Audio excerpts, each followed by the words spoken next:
علامہ اقبال اس قدر پراسرار اور اتنی ہمہ جہت شخصیت کے مالک تھے کہ ناممکنات میں سے محسوس ہوتا تھا کہ ایک شخص میں اس قدر علمی، فکری اور روحانی صلاحیتیں مجتمع ہوں۔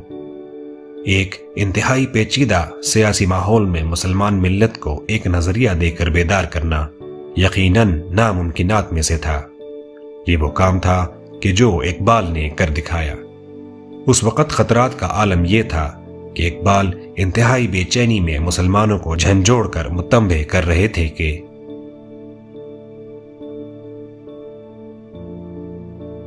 یعنی کیفیت یہ تھی کہ مسلمانوں کا نام و نشان تک مٹانے کی سازش کی جا چکی تھی۔ انگریز سامراج ہندوؤں کے ساتھ مل کر اپنی جگہ یہ سازش تیار کر چکا تھا کہ جس میں مسلمانوں کی پوری تہذیب کو جڑ سے اکھاڑنا مقصود تھا۔ اس ملک میں کہ جہاں مسلمانوں نے 1000 سال تک حکومت کی تھی، اب وہاں اذان دینے اور نماز پڑھنے تک پر پابندی عائد کی جانا تھی۔ اقبال یہ سب فتنے اپنی فراست سے دیکھ رہے تھے اور ان کی بے چینی بجا تھی۔ اس خدشے کا ذکر قائد نے بھی مسلم ممالک کی مصر میں منعقد کانفرنس میں بھی کیا۔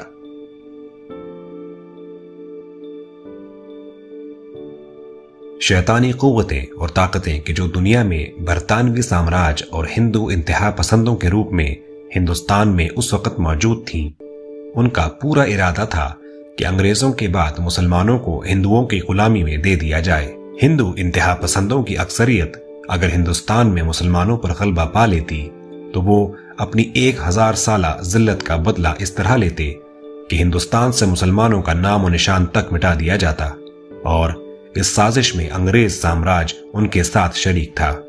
اس سازش کو سب سے پہلے اقبال کی فراست نے ہی تاڑا تھا۔ ایک طرف تو اقبال کا پہلا کام یہ تھا کہ نئے عالمی نظام کو افشاں کریں اور زمانے کے تازہ خداؤں سے مسلمانوں کو آگاہ کریں۔ دوسری طرف کانگریسی ملاؤں کے فتنے کی وجہ سے مسلمانوں کی اکثریت ہندوؤں سے اتحاد کی قائل ہو چکی تھی اور متحدہ ہندوستان میں ہندی قومیت کی بنیاد پر زندگی گزارنے پر راضی تھی۔ اس وقت تک یہ تمام فاسد تصورات مسلمانوں کے ذہنوں پر مسلط کر دیے گئے تھے کہ جن میں آج بھی ہمارے اکثر دانشور الجھے ہوئے ہیں اور انہی بتوں کی پوجا کرتے ہیں۔ ان تمام تازہ خداؤں کی اقبال نے نشاندہی کی اور پھر ایک منتشر قوم کو ایک روحانی انقلابی نظریے کے تحت یکجا کیا، اور پھر ایک قائد تلاش کیا اور اس کی تربیت کی۔ مایوسی کے اس دور میں اقبال نے ان کو یہ حوصلہ دیا کہ تم ایک غیرت مند اور دلیر قوم ہو اور تمہاری تدبیر ہی تمہاری تقدیر ہے۔ ان کے ماضی کی تاریخ بیان کرتے ہوئے ان کے حال کا تجزیہ کیا تاکہ ان کے مستقبل کو روشن کیا جا سکے۔ یہ جو ہم قومی ترانے میں کہتے ہیں، ترجمان ماضی، شان حال، جان استقبال، اقبال نے بالکل یہی کیا۔ وہ ترجمان ماضی بھی تھے، شان حال بھی اور جان استقبال بھی۔ انہوں نے آنے والی دور کی ایک دھندلی سی تصویر امت کو دکھائی اور 2 خواب دکھائے۔ ایک یہ کہ ہم نیا ملک بنائیں گے، ایک الگ خطہ زمین حاصل کریں گے، اور دوسرا یہ کہ ہم اسے مسلم امت کے احیاء کا مرکز بنائیں گے۔ وہ خطہ زمین کہ جو تمام امت کا ایک ایسا قلعہ ہوگا کہ جو امت مسلمہ کی عزت و آبرو کا محافظ ہو۔ جب یہ سوال پوچھا گیا کہ یہ سارا معاملہ ہندوستان میں ہی کیوں، خصوصاً جبکہ خلافت ترکی میں تھی، تو اقبال نے جواب دیا،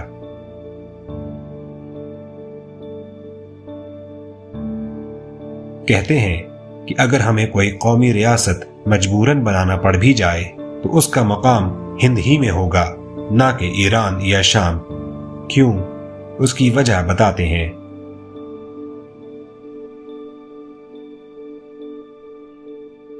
اقبال نے پہلے تصور دیا، اس کے بعد نظریہ تخلیق کیا، پھر قوم کو بیدار کیا، پھر لیڈر تلاش کیا، پھر اس کی تربیت کی، اور پھر قوم کو اس لیڈر کی اطاعت کا حکم دیا۔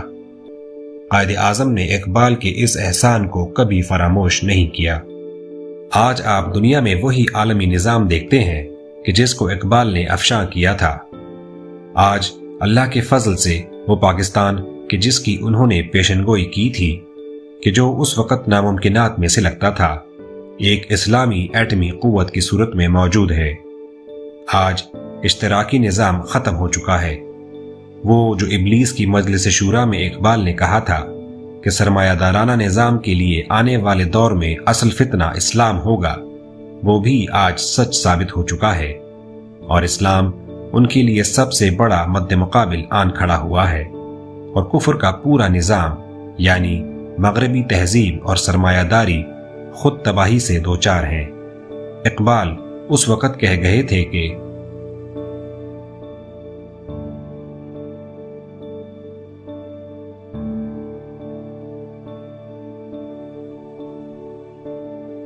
ذرا غور کریں، یہ بات اقبال سن 1920-21 میں کہہ رہے تھے۔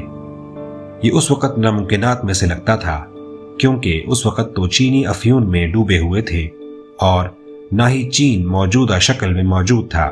اس وقت اقبال یہ کہہ رہے تھے کہ خواب غفلت میں ڈوبے ہوئے چینی بیدار ہونے لگے ہیں اور ہمالیہ کے چشمے ابلنے لگے ہیں، یعنی مشرق کی تہذیبیں اب اٹھ رہی ہیں اور آنے والے وقتوں میں یہ مغرب کا مقابلہ کریں گی۔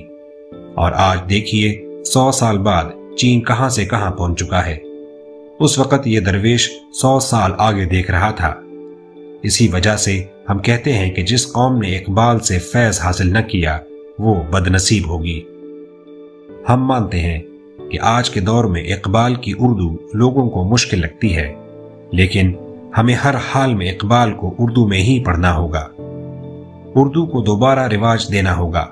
عربی میں ہمارا 1400 سال کا ادب، تہذیب، تمدن اور دین موجود ہے۔